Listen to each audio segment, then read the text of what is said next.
The process for me as production designer on the film Hairspray begins by kind of a trip to the library to start researching Baltimore in 1962. We shot the film in Toronto.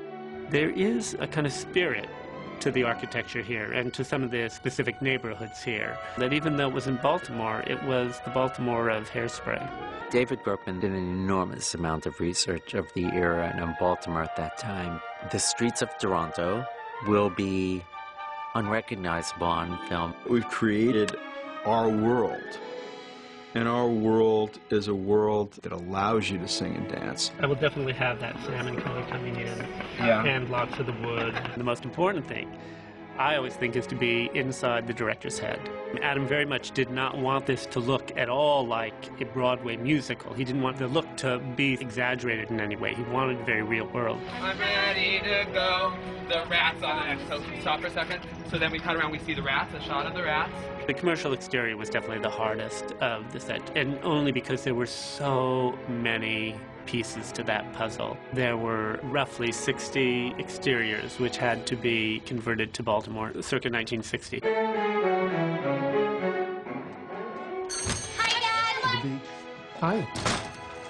It's my daughter. A major story point is the fact that Wilbur owns a joke store. Because there's a dance number that takes place in here, the first consideration in sort of figuring out the layout of the store was being able to be danceable, and then just fill it with all this wonderful set dressing. The whoopee cushion plays a role in the story.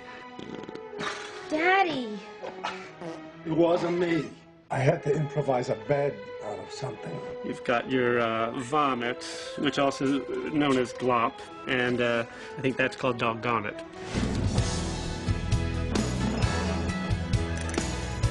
It's always really fun to kind of go into Edna's world, and Edna's world is laundry. This is the Turnblad backyard. It was just a matter of how we were going to place the laundry lines and play with the ground plan with Adam until we found good traffic patterns for his choreography. We knew we wanted to create a very realistic looking backyard, but at the same time have complete flexibility for Adam and for the cinematographer. So we came up with the idea of flying the scenery out.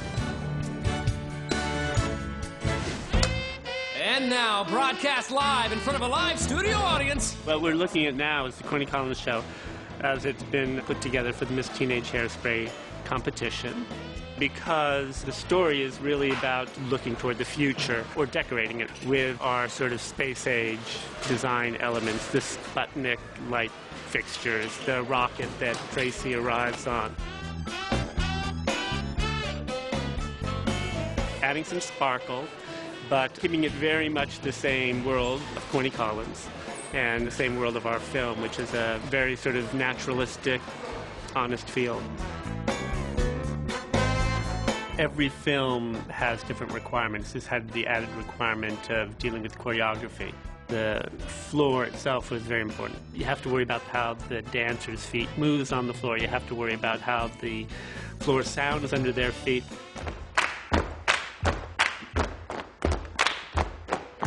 I like to keep things simple so that the words and the actors can tell the story first, not the scenery behind them. You just sort of pay attention to details, and if you have a good construction team and good painters, then hopefully we create the effect. I'd like to think that I'm not so much creating sets as worlds for the story to take place in.